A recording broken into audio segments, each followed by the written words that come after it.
kwento sa likod ng viral video tungkol sa isang piloto, ang kanyang mga magulang at ang sorpresang ibinigay niya sa kanila na abot langit.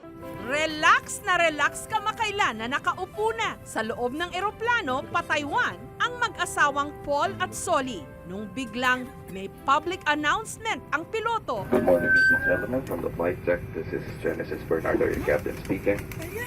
Would like to welcome you aboard this flight C2124 bound for Taipei. Ang piloto, walang iba kundi ang kanilang anak na si Jen. And I would like to take this opportunity to welcome two very important persons in my life, Mr. Paul Bernardo and Miss Solly Bernardo, my dad and my mom.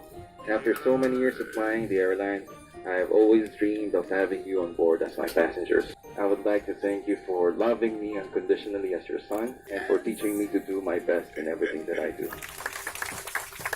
Paano nga ba pilit palili pa rin ang pangarap na sa una parang imposibleng mag-take off? Hindi reason yung wala kang pera or you're not capable or you're not gifted or you're not talented or whatever. Everything is possible as long as naniwala ka sa sarili mo na kaya mong gawin. Panoorin ang kwentong ito. Bantay sa cargo warehouse sa airport noon si Paul at minsan isinama niya sa trabaho sa paliparan ang kanyang anak na si Jen. Tinanong niya ako gusto makita ng aeroplano. Sabi ko, sige. Nakita ko. Parang wow. Sobrang laki ng aeroplano. From that point, sabi ko, gusto ko maging piloto. Sabi ko, gusto mo sumakay? Sabi, Daddy, gusto kong paandar. Mula raw noon, nagsimula ng mangarap si Jen na gusto niyang maabot ang langit. May natatandaan ako isa na pinapasyal namin sila sa Carnival. Nakasakay sa aeroplano yan. Tuntua siya noon. Natapos ayun nga, hindi namin akalain. Abay, sasakay pala sa aeroplano.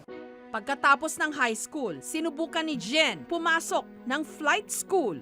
And then I told my dad kung kaya ba naming mag-flying ako. Sabi niya, nak, sorry, hindi natin kaya mag-flying. Kasi gawa ng finances na, hindi talaga. I decided to just let it go. Kasi kinalimutan ko na siya kahit medyo masakit sa akin kasi wala, hindi talaga kaya financially. Dahil hindi kaya, kumuha ng kursong Electronics Communications Engineering si Jen. My parents are not telling me or hindi nila pinaparamdam sa amin na we're having a financial problem. I took the initiative. Nagtrabaho ako as service crew. Eventually, I decided to, kasi gusto ko nga kumita na mas malaki pa ng konti. Yun yung time na pumutok yung call center industry. I was still studying. Siguro isang SEM, hindi ko na kaya. Sabi ko, tumigil ako. Then sinabi ko sa kanila, magtatrabaho muna ako. Medyo nagalit nga kami nung namasukan siya. Hindi niya pinaalam sa amin yun. Kasi ang nasa isip niya noon, tumulong. Gustong makatulong sa amin. Nakaipon naman, decent naman yung salary sa call center. And then I was able to put up a certain amount of money para makatapos ako ng college. Pero kahit naipasa na ang board exams at meron na siyang job offer, lumilipad pa rin daw ang kanyang isipan. Parang hindi pa rin ako masaya sa ginagawa ko. Umuwi ako one time dito sa Laguna. Sabi ko sa tatay ko, pwede pa kaya ako magpiloto? Sabi niya, anak, hindi talaga kaya. Sa pagkakataong ito, hindi na siya nag-atubili pa, nag-inquire sa mga flight school. And then I asked, how much will I spend for the whole course of flying? Hindi niya ako sinagot. Tapos, I found out it's 2 million. Ako sabi ko, saan nakukuha ng 2 million pesos? Sabi niya sa akin, but we can endorse you for the Study Now, Pay Later program as long as you pass all the tests and the screening of the aviation school. Sa 4 na raang aplikante, swinerteng nakasama si Jen sa 20 na napili para sa Study Now, Pay Later program. Kaya yung sinasabi ko na minsan ang Diyos mapaggawa ng paraan. God is good. Biglang sinagot yung kakulangan namin sa ibang pamamaraan. Taong 2008, nakapagtapos si Jen sa flight school. Right after our graduation, nagkaroon ng global recession. No jobs in the airline, tapos freeze hiring. Para mabayaran ang kanyang utang sa tuition, nagtrabaho muna siya bilang instructor sa flight school. Hanggang taong 2010, nakapasok din siya sa isang local airline. Lahat ng dinaanan ko from the start, from the start, sabi ko, Lord, thank you. Pero mula sa alapaap, bigla raw silang bumagsak sa pagsubok na dumating sa kanilang pamilya. Meron na siyang bukol sa kidney. He has to undergo surgery. Kailangan tanggalin yung isang kidney. After a year, kahit anong alaga namin sa diet niya, nag-fail na rin yung isa. Lord, talagang sinusuko ko sarili ko sa iyo. Kung ano gusto mo, kung ito talaga buhay ko, dito ako matatapos. Kako, ikaw na bahala. Hanggang sa si Tatay Paul, kinailangang i-emergency dialysis. Sabi niya sa akin, hayaan niyo na. Wag niyo na akong pagkagastusan kasi ganun din naman. Sobrang nagalit ako sa kanya. Sabi ko, di, pera lang yan. Kaya kong kitain yan.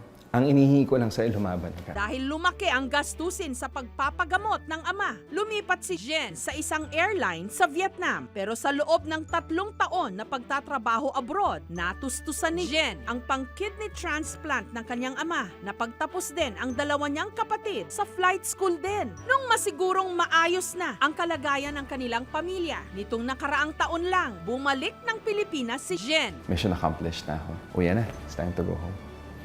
Kasi ako naman. Alert 128, clear for takeoff, runway 13. Captain na siya ngayon sa isang Asian airline. Nakatakda na ring ikasal sa kanyang 7 taon ng kasintahan na si JC na dating flight attendant. Huwag kang magbago. Nandito lang ako kahit anong mangyari. And lagi nating tandaan. Tulad nung palagi mong pinapaalala, hindi tayo pinapabayaan ng nasa. Samantala, ang pamilya ni Jen, panay rin ang travel. Sabi ko, since retired na nga sila, and then since normal na si daddy, sabi ko, di, yung retirement fund na nakuha mo, gamitin nyo. You travel. Sagot ko ticket. Ang hindi nila inasahan sa biyahe nila nito lang Pebrero, pa Taiwan, para sa kaarawan ng kanilang bunsong si Joshua, meron palang inihandang sorpresa si Kapitan Jen. A day before the flight, nag-text siya sa akin. Sabi niya, nakuha mo ba yung flight? Sabi ko, di, sorry. Hindi.